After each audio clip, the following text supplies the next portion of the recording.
All right, YouTube, this is for educational and recreational sporting purposes. We are discussing shotgun, turkey guns, that type of topic, and all filming was done legally at a licensed shop. This video is for educational informational purposes only, filmed in a safe, legal environment. Always follow local laws and manufacturer instructions. So, to the YouTube person that'll rewatch this video, please don't give me another strike. I appreciate it, and on to the video. Yes, guys, as crazy as that sounds, welcome back to the channel. We have a strike on the channel currently for an old video, and like I said, we're dealing with that the best we can, but it's turkey season, or at least it's pre-season, getting the gears turning, the ball rolling towards spring turkey season. So with that, I wanted to do a turkey gun episode all about turkey season, turkey gun setups, exactly what I've done with a few builds that we've had in the last couple of years, and show you the ins and outs of those. And let's go, guys. Turkey guns, my thoughts, and some turkey gun setups in this video. Let's get after it.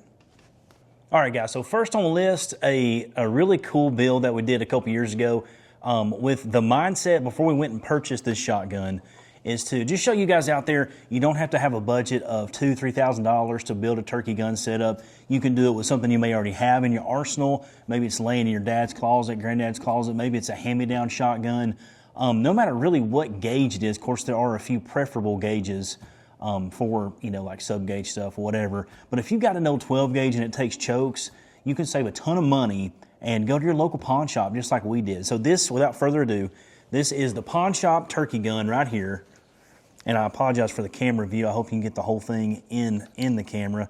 But this is the pawn shop turkey gun. This thing started life out as an early 2000s model. I called Mossberg with the serial number, and this is a model 835 Ultimag, which a little bit of history of that is this is a 12 gauge barrel, but this is when 3.5-inch shells had just come online and they were geared towards waterfowl season. So trying to get as much payload of steel shot because the shot shell technology hadn't caught up enough to what we have today. We're kind of spoiled today with all the shells we have for duck and geese hunting, but trying to get the most payload and energy out of a shell possible. Not a lot of guns were built like that back then. So this is a 2000 year model Mossberg 835 Ultimag. And this gun is really cool because engineered wise, it's kind of crazy. This is a 10 gauge barrel bored down to a 12 gauge. So you start out with the chamber of a 10 gauge shotgun, and the forcing cone in here goes all the way down to a 12 gauge barrel. Now you have ports. Now you do have ports there on the barrel end. I'm not sure if you're going to pick that up on camera, but you do have the ability to bleed off some gas, which is going to help you in the recoil department. And the chokes for this thing are a little bit harder to find. We found a Indian Creek choke 690, so it's kind of crazy. The diameter of that thing is huge. When you pull that thing out, it fits in. I've got some big hands and it fits in the palm of your hand. It's kind of wild. But the 690 pattern, a lot of the shells through this thing, excelente. And you'll notice that this gun is been completely redone. So this was wood furniture, wood pump handle fore end up here. This was just an old rusty, nasty blue color from the factory. Same thing with the barrel and the mag tube. And we found this thing at a pawn shop locally to me here in Georgia.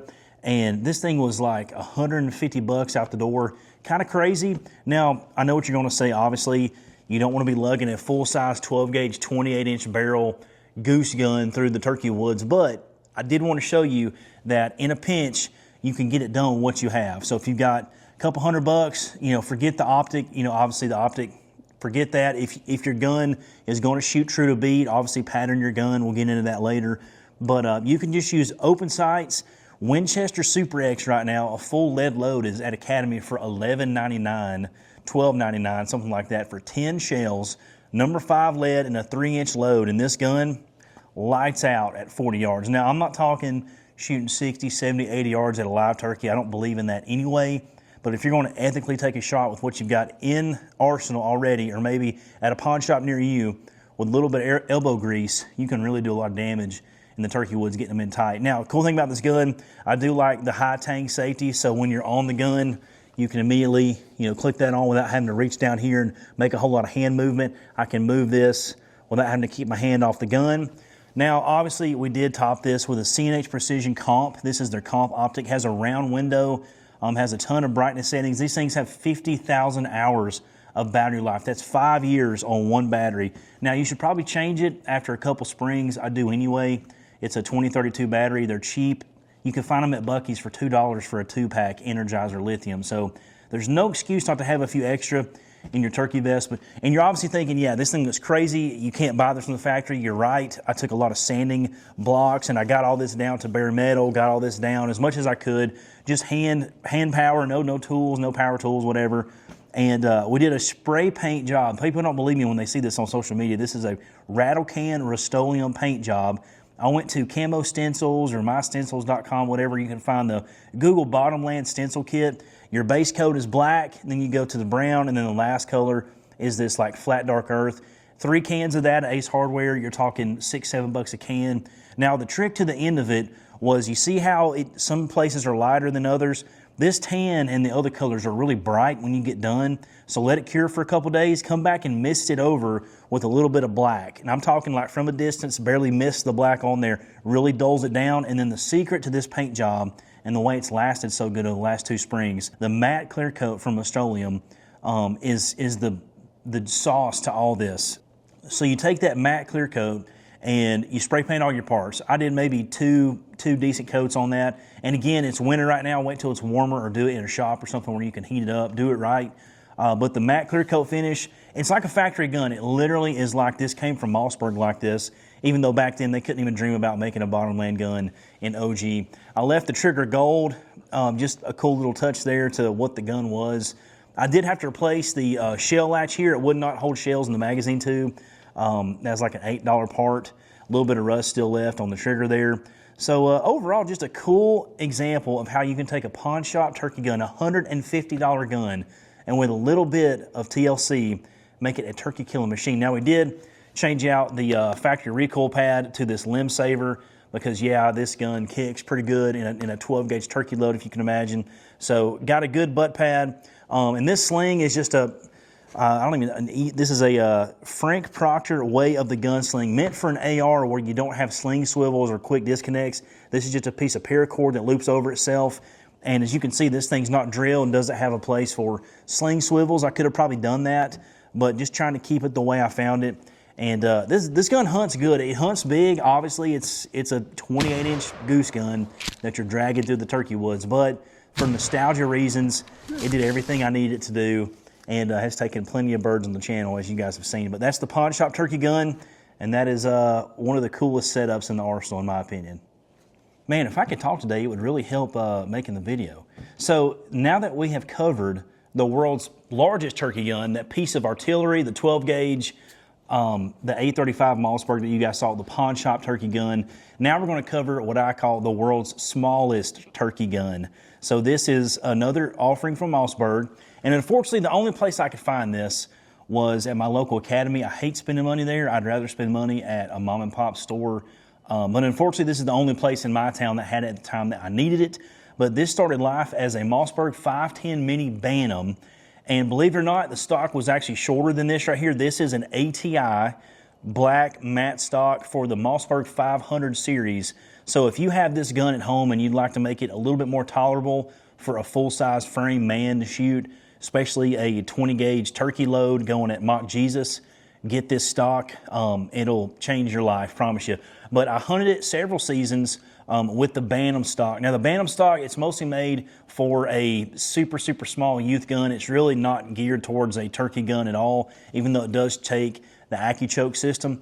But and it's also drilled and tap, and it also has the safety I like. It kind of has the big gun features in a small package. But like I said, the Mossberg 510 Mini, Bantam stock, we went ahead and switched that out, and I had this gun completely dipped head to toe in mossy oak green leaf, the old school camo.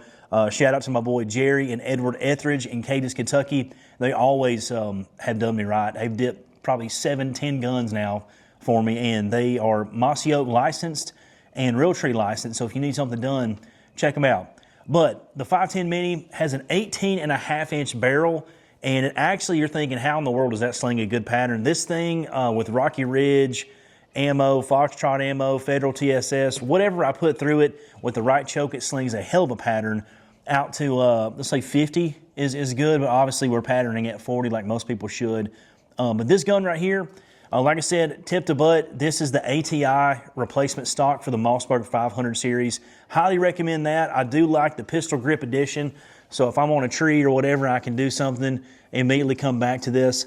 But the red dot on here just sits flawlessly, and the way we've done that is a lot of people like the Some Toy mounts. I like the EGW Evolution Gunworks. They have a universal mount that fits a saddle just like this for the drilled and tapped versions of the Mossberg, the Stevens. Now the Stevens is more specific because of the built-in in the receiver, and you'll see that later.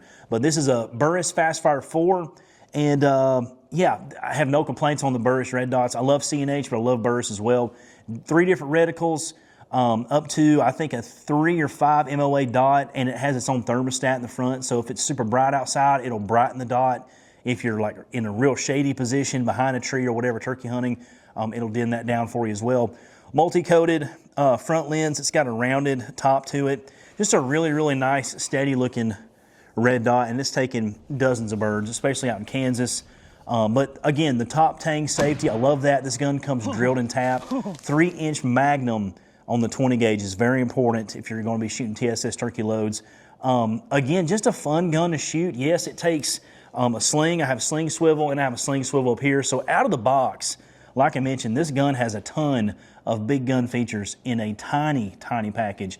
18.5-inch barrel, and probably about 1.5 to 2 inches of that is actual choke tube. So this is a Rectifier 560. This gun also likes a Pattern Master Anaconda 570. And again, Rocky Ridge straight 9s, Foxtrot straight 9s, Federal TSS straight 9s. And if you guys have kept up with the podcast, you kind of know what's coming down the pipe for this gun, but this gun in particular is probably going to break the way that people think about patterning, shooting, and hunting with turkey shotguns forever, for the good, I think. So if you want to stick around and see that later on the channel, check it out. This gun's going to be a huge part in that, and you don't want to miss it. Next gun out of the arsenal. This is probably one of my favorites. This was the first ever 20 gauge that I ever kind of spec'd out for turkey season, and crazy enough, there is a turkey feather for some reason on the hammer mechanism of this gun, which is psychotic. I don't know how turkey feathers, man, when you cape them, they end up everywhere. But this is, if you guys have been a fan of the channel of any time, especially in the turkey playlist in the early days, this is Steve. This is the Steve that you are known to be seeing on the Pattern series. This is a Stevens 301 turkey. Now this gun has a 22-inch barrel, and that gun is rocking the 570 Anaconda by Pattern Master. Now, cool enough, Steve and the World's Smallest Turkey Gun share the same choke pattern. So if you have an AccuChoke or a Winchester / Invector, not Invector Plus for Browning, but just the Invector choke like that Mossberg does.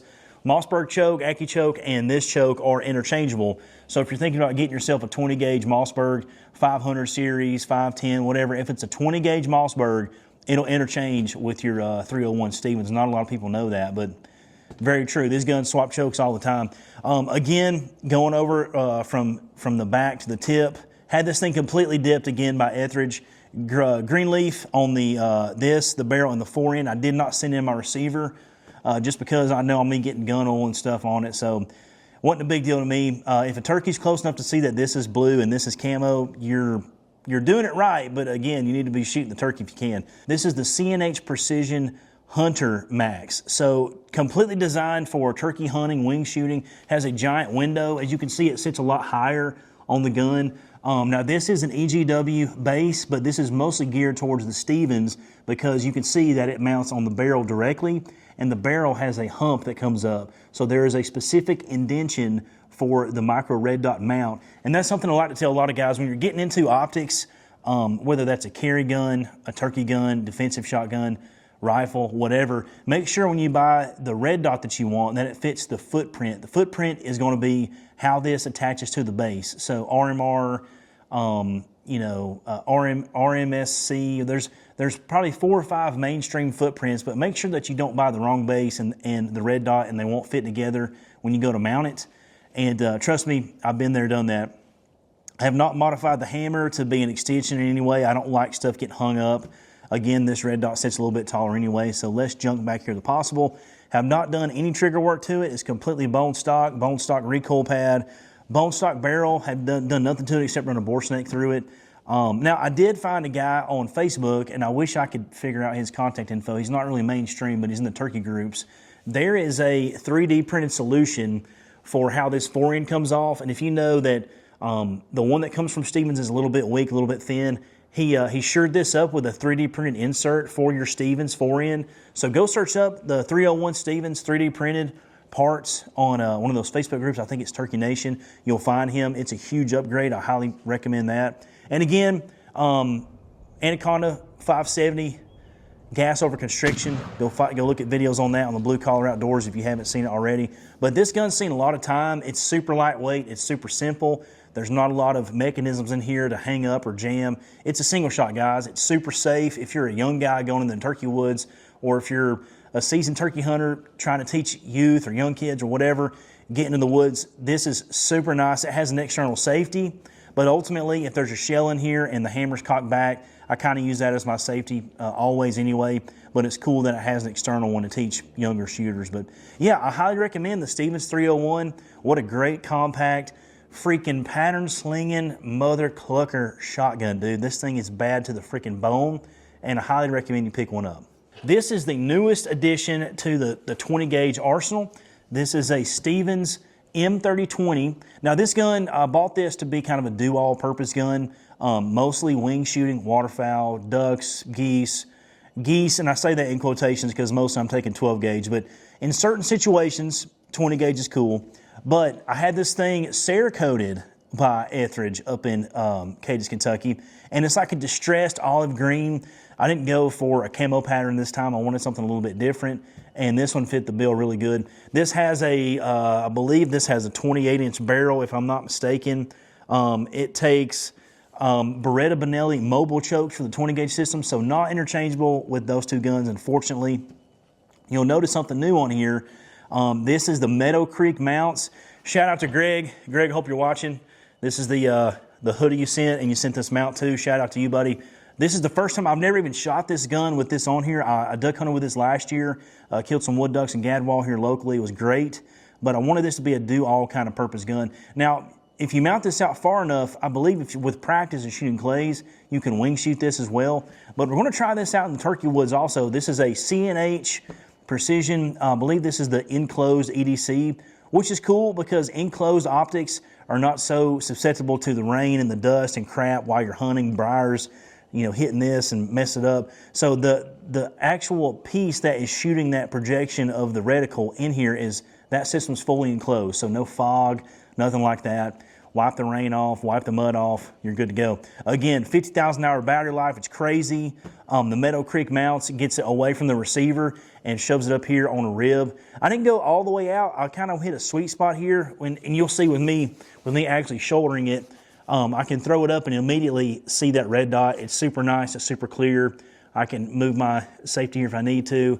It's out there, and it's really fast. Like I can throw this up, and it's immediately going to be right there for the spring woods. So this gun, again, I'm not such a huge fan of the auto guns in the turkey woods. I just think, you know, obviously you need one shot, but if you're carrying more, I think a pump is more reliable. But I have not had a lot of problem out of these Stogers. Kind of a middle of the road gun. I think this gun's like maybe $4.99, $5.99 for the 20 gauge version. Great trigger. It's got a cool cheek system here in the back. Got a really nice butt stock from the factory. You got cool sling swivel studs, and again, Cerakoted in this sweet green color, as you guys can see. And I think this Meadow Creek mounts is going to be really, really cool for the channel. Get this thing dialed in with some TSS, and hopefully be involved in that project that I was talking about. And trust me, guys, I want to bring it to you and show you as bad as you guys want to see it, but you'll have to stay tuned to the channel to find out. Big ergonomic charging handle, big safety, and if you're duck hunting or dove hunting or whatever, reloading fast, you got a big paddle back here to jack that shell back in the chamber. But yeah, guys, just a little short, quick, easy turkey gun video, kind of the mindset behind my turkey gun setups. I like a clean setup. I like mostly OEM. I do have them dipped if I have a certain camo pattern I'm looking for.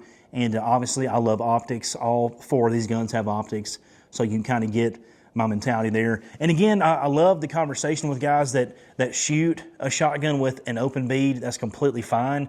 But as we, buy guns now and see modern shotguns, not all of them shoot the same. Not all of them shoot true to the bead. So if you put the bead on a piece of paper and you pull the trigger at 40 yards, you're probably going to be to the left, high right, low right, whatever the case is. So to have the ability to put that optic on, get used to that mentality. Yeah, it's battery powered. Yeah, it's mounted, and stuff could go wrong with anything, guys. That bead could get knocked off. Fiber optics fall out when briars hit them. So as long as you take care of your stuff, you can use that red dot to dial in the bulk of that pattern, put it at the base of that turkey's neck, and have a lot more confidence taking that shot out at 40 yards. So, guys, I hope you got a lot from the video. Turkey gun setups, turkey guns. If you have an opinion, if you have a setup that obviously I didn't have here today, drop it in the comment. Put your gun, shell, choke, and optic setup if you have one.